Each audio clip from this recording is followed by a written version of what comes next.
Hello दोस्तों, मेरा नाम नीरज। स्वागत है आपका ITI ट्रिक्स यूट्यूब चैनल पर। दोस्तों, आज की इस वीडियो में हम ITI की मैकेनिकल ट्रेड जैसे फिटर, टर्नर, मशीनिस्ट, वेल्डर के टॉप 20 ऑब्जेक्टिव क्वेश्चन सॉल्व करेंगे जो बार बार एग्जाम में रिपीट होते हैं। दोस्तों, यह सारे क्वेश्चन 2026 में होने वाले एग्जाम जैसे MP PGCL, DRDO, MP training officer, ISRO, ITI, ALP एवं सभी एग्जाम जिसमें आपको ट्रेड थ्योरी के क्वेश्चन आते हैं उसमें पूछे जाएंगे। यह सारे क्वेश्चन निम्न पैटर्न पर आधारित हैं और जो प्रीवियस ईयर में एग्जाम हुए हैं उनके आंसर की से मैंने लिए हैं। दोस्तों, मेरा सिलेक्शन MP PGCL 2025 के एग्ज़ाम में हुआ है और अभी मैं Sanjay Gandhi thermal power station में प्लांट असिस्टेंट के पद पर जॉब करता हूं। दोस्तों, चैनल को ज़रूर सब्सक्राइब कर लेना। यहाँ आपको डेली वीडियो मिलेंगे जिसमें हम मैकेनिकल ट्रेड के टॉप 20 MCQ सॉल्व करेंगे। इन ऑब्जेक्टिव क्वेश्चन का आंसर जानने से पहले आप अपना आंसर ज़रूर कमेंट में करना और लास्ट में बताना कि आपने 20 में से कितने क्वेश्चन सही किए हैं। तो चलिए शुरू करते हैं हमारा वीडियो। पहला क्वेश्चन है, कौन सी गतिविधि ड्रिलिंग करते समय ड्रिल बिट के अत्यधिक घिसना और आवाज़ करने का कारण बनती है? ऑप्शन ए है बहुत तेज़ फीड दर, ऑप्शन बी है बहुत धीमी गति से फीड दर, ऑप्शन सी है अधिक काटने की गति, ऑप्शन डी है बहुत धीमी स्पिंडल गति। दोस्तों, यहाँ पर आपको बताना है कि जब आप ड्रिल करते हैं तो ड्रिल करते समय जो ड्रिल की बिट है वह घिस जाती है और बहुत तेज़ आवाज़ आती है। तो इसका क्या कारण हो सकता है? तो ड्रिल बिट अगर ज़्यादा घिस रही है तो इसका हमारा कारण होता है बहुत धीमी गति से फीड दर है। अगर हम उसमें फीड बहुत कम दे रहे हैं, आराम से वो ड्रिल बिट अंदर जा रही है जॉब के, तो उससे क्या होगा, ड्रिल बिट हमारी घिस जाएगी। तो इसका हमारा ऑप्शन बी राइट हो जाएगा। नेक्स्ट क्वेश्चन है, इंच ग्रेजुएशन के साथ वाले वर्नियर कैलिपर की रीडिंग क्या है? तो यहाँ पर आपको वर्नियर कैलिपर का जो इमेज दिखाया गया है, यहाँ पर आपको बताना है कि इंच में इसकी कितनी रीडिंग खुली हुई है। तो दोस्तों, आप देख सकते हैं ऊपर यहाँ पर आपको 2, 3, 4 है, ऊपर मैन ग्रेजुएशन आपको दिख रही है इंच वाली। तो 1 इंच तो पूरा पूरा खुला ही हुआ है और इसके बाद आप देख सकते हैं 4 यहाँ पर आपको दिख रहा है, 2, 3, 4, ठीक है, जीरो वाली लाइन जो मैच कर रही है। तो 4 के बाद एक आधी लाइन और है, तो ये 4.5 तो यहाँ पर ये हो गया। तो 1.45 तो यहाँ पर ये हो गया और नीचे आप देख सकते हैं आप वर्नियर स्केल पर ये 9वें नंबर की लाइन मैच कर रही है। तो इसका हम कितना आंसर लगा सकते हैं? 1.459। तो इसका हमारा ऑप्शन बी राइट हो जाएगा।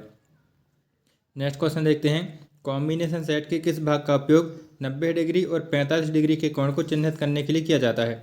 तो उसके लिए हम किसका उपयोग करते हैं? वह हमारा होता है स्क्वायर हेड होता है, उससे हम 90 डिग्री को और 45 डिग्री को चिन्हित कर सकते हैं और जांचने में इसका उपयोग कर सकते हैं। तो इसका हमारा ऑप्शन सी राइट हो जाएगा। अगला क्वेश्चन है, एंगल प्लेट में रिप्स क्यों प्रदान किया जाता है? काफ़ी इंपॉर्टेंट सवाल है दोस्तों, बार बार एग्जाम में रिपीट होता है। एंगल प्लेट में रिप्स इसलिए दिए जाते हैं ताकि विकृति को रोका जाए, मतलब जो उसका विस्तार हो जाता है ना, एक्स्ट्रा बढ़ जाती है, थर्मल विस्तार हो जाता है, तो उसको रोकने के लिए, विकृति को रोकने के लिए हम एंगल प्लेट में रिप्स प्रदान करते हैं।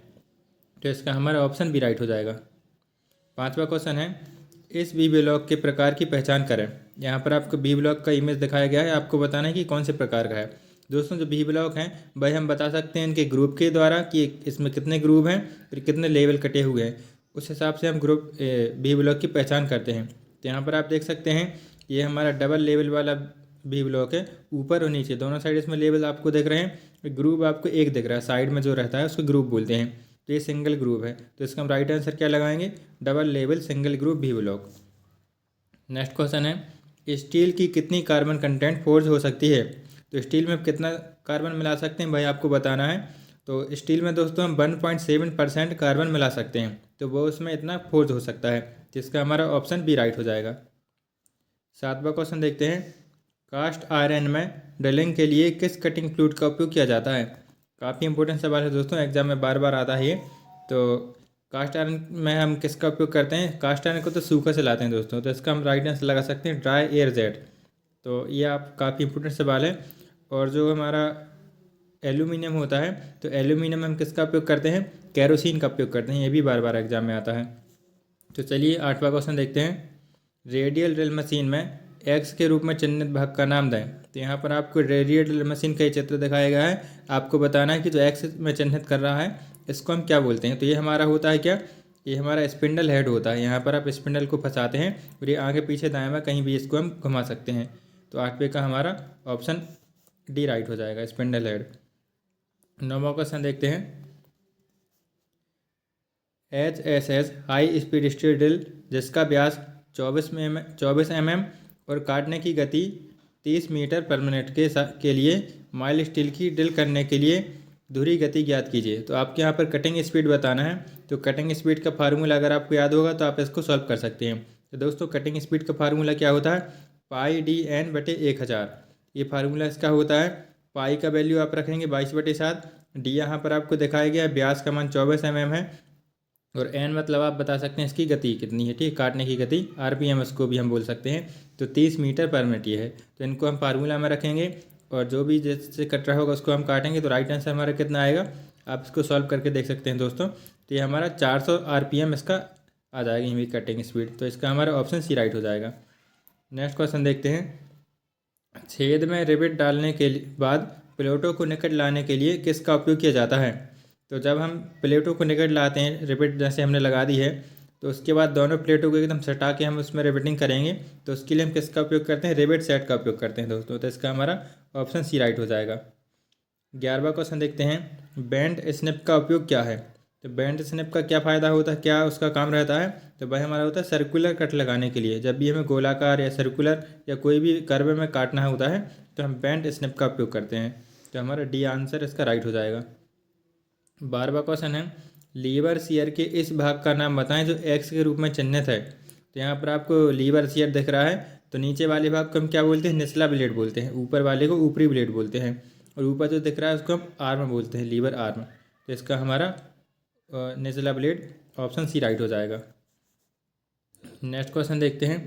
इस सीट मेटल ऑपरेशन का नाम बताएं। तो यहाँ पर आपको सीट मेटल वाला जो औजार दिख रहा है ना, इसको हम क्या बोलते हैं, एक ग्रूविंग होता है। तो ग्रूविंग का उपयोग कहाँ किया जाता है, सीम को लॉक करने के लिए। तो सीमिंग ऑपरेशन हो रहा है सीट मेटल में। आपको जो यहाँ पर दिख रहा है इसको हम क्या बोलते हैं, ग्रूव बोलते हैं। तो इसका हमारा ऑप्शन ए राइट हो जाएगा।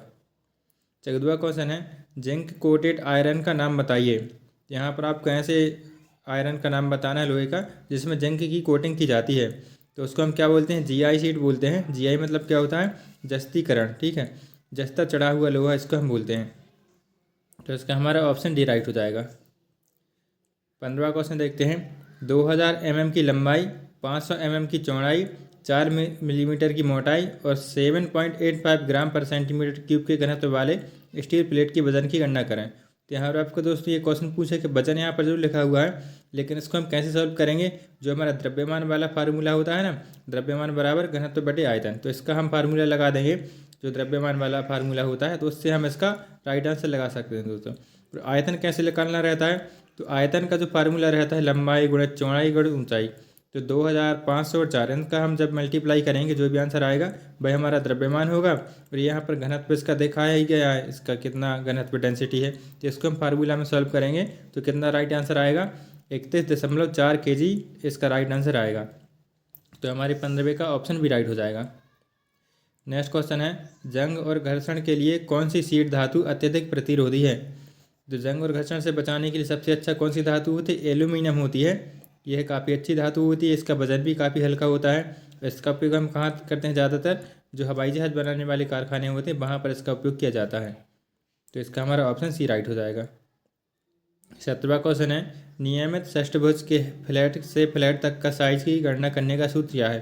तो हेक्सागन को एक फ्लैट से दूसरे फ्लैट तक की दूरी हम कैसे नापते हैं, उसको साइज निकालने का जो फार्मूला होता है दोस्तों वह हमारा होता है √3a होता है इसका फार्मूला। तो इसका हमारा ऑप्शन सी राइट हो जाएगा।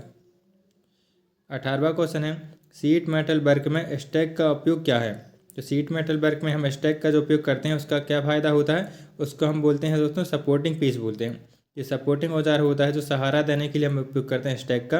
अलग अलग प्रकार के स्टैक आते हैं, हैचेट स्टैक आता है, फनल स्टैक आता है, हाफ मून स्टैक आता है। तो ये स्टैक होते हैं, इसका काम सिर्फ रहता है सहारा देना, तो इसको हम सपोर्टिंग औजार बोल सकते हैं। तो 18वें क्वेश्चन का हमारा बी आंसर राइट हो जाएगा। 19वां क्वेश्चन है। सोल्डर की सामग्री क्या है। तो सोल्डर कैसे बनाया जाता है दोस्तों, सोल्डर में जो टिन और लेड हो सकता है या तो फिर कोई एक अकेला धातु भी हो सकता है। तो उसको हम क्या बोल सकते हैं, शुद्ध धातु या मिश्र धातु बोल सकते हैं। तो मिश्र धातु में क्या आता है, सोल्डर में टिन और लेड मिला हुआ है तो उसको मिश्र धातु बोलेंगे। और पीतल से भी बना होता है जो हमारा सोल्डर होता है, तो इसका हमारा ऑप्शन सी राइट हो जाएगा 19वें क्वेश्चन का। देखते हैं दोस्तों लास्ट क्वेश्चन है हमारा। स्टील की सोल्डरिंग के लिए किस फ्लक्स का उपयोग किया जाता है। तो स्टील के लिए हम किसका उपयोग करते हैं, अमोनियम क्लोराइड का उपयोग करते हैं। काफ़ी इंपॉर्टेंट सवाल ही बार बार एग्जाम में रिपीट होता है। सोल्डरिंग के लिए स्टील की किस फ्लक्स का उपयोग किया जाता है, तो भाई अमोनियम क्लोराइड होता है। तो दोस्तों ये हमारे टोटल टॉप 20 क्वेश्चन कंप्लीट हो गए हैं। यहाँ पर आप इसका आंसर की भी देख सकते हैं। तो दोस्तों प्लीज़ हमारे चैनल को ज़रूर सब्सक्राइब कर लेना, यहाँ पर आपको इसी तरीके के और भी इंपॉर्टेंट क्वेश्चन मिलते रहेंगे। और दोस्तों अगर आपको इसका PDF चाहिए तो आप हमारे व्हाट्सएप ग्रुप पर ऐड हो जाइए, हम आपको इसका वहाँ पर PDF दे देंगे और हमारे डिस्क्रिप्शन में दिए गए लिंक से भी आप इसका PDF डाउनलोड कर सकते हैं। तो चलिए दोस्तों मिलते हैं अगले वीडियो पर, तब तक के लिए आपका बहुत बहुत धन्यवाद।